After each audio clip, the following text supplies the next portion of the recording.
Hello, আমি মিষ্টু চলে আসলাম আবারও একটা নতুন ব্লগ নিয়ে। আর আমার ব্লগে তোমাদের অনেক ওয়েলকাম। কেমন আছো সবাই? যেদিন এই ভিডিওটা করেছিলাম সেদিন ছিল বাবুর বার্থডের আগের দিন রাত্রেবেলা। তো আগের দিন আর পরের দিন মিলিয়ে আমি ভিডিওটা বানিয়েছি।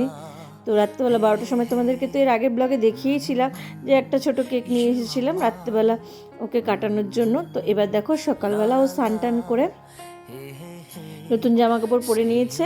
আর এখন ওর ঠাম্মি ওকে আর বুনুকে চন্দনের টিপ পরাচ্ছে আর ধান দুব্য দিচ্ছে। আর সকাল সকাল এই যে মিষ্টি খাচ্ছে। তো বুনু তো খাবে না, এবার পড়লো দাদার পালা। এখন দেখতে দেখতেই দুপুর হয়ে গেছে।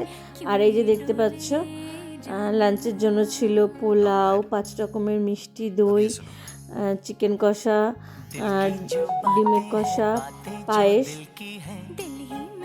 আর অনেক চিপস, ফ্রুটি, যাই হোক ও যেগুলো যেগুলো ভালোবাসে সেগুলাই। তো ঘরের জন্য যা রান্না হয়েছিল সেটাও তোমাদেরকে দেখিয়ে দিলাম। 5 রকমের ভাজা, আমসত্ত্বের চাটনি। তারপরে সন্ধ্যা হয়ে গেল। কীভাবে জানি ভালো দিনগুলো তাড়াতাড়ি চলে যায়, তাই না বলো?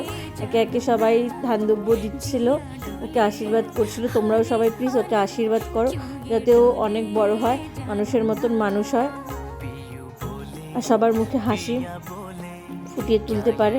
তো ব্লগটা কেমন লাগলো সবাই অবশ্যই কমেন্টসে জানাবে। ব্লগটা ভালো লাগলে একটা লাইক কমেন্ট করো। ভিডিওটা এখানেই শেষ করলাম।